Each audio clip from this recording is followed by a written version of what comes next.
When you look at a map of a city, there's usually a sign that says you are now leaving Chicago. In space, we don't get signs. For decades, we've treated the edge of our galaxy like the edge of a frisbee, a hard stop where the stars just quit. But fresh data from an international team of astronomers has finally mapped the unmappable. It turns out the Milky Way doesn't have a curb.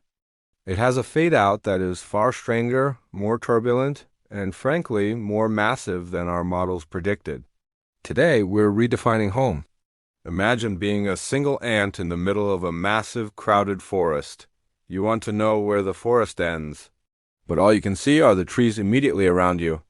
That is the fundamental problem of galactic cartography. We live inside the disk. Interstellar dust blocks our view of the far side. For a long time, we estimated a 100,000 light-year diameter, but that's being challenged.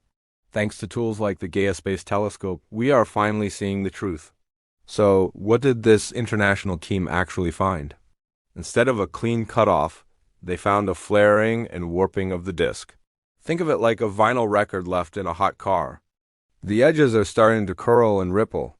Stars aren't just in the flat disk. They exist in a sparse sphere around it called the stellar halo. This boundary isn't a perfect circle. It's tugged and pulled by the gravity of neighboring dwarf galaxies like the Magellanic Clouds. If it was just bigger, that would be cool, but it's weird because it's active. The edge of our galaxy is a graveyard of past collisions. We aren't just sitting there. We are eating smaller galaxies.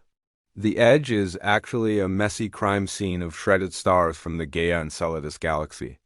Most of what defines the edge isn't stars, it's the dark matter halo. The stars we see are just the foam on top of a much larger, invisible ocean. You might ask, why does it matter if the galaxy is 10% wider or a bit wobbly at the end? It matters because the edge is where the history of the universe is written. Knowing the limit helps us calculate the total mass of the Milky Way. More mass means we might crash into Andromeda sooner than we thought. It humbles us.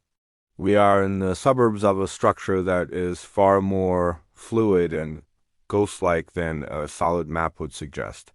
Next time you look at the night sky, don't think of the Milky Way as a solid object. Think of it as a breathing, rippling cloud of light. We finally found the edge, only to realize the edge is just the beginning of the next mystery. If you want to keep track of how our map of the universe is changing, hit subscribe. We're going to be here, staring into the dark, so you don't have to do it alone. Stay curious.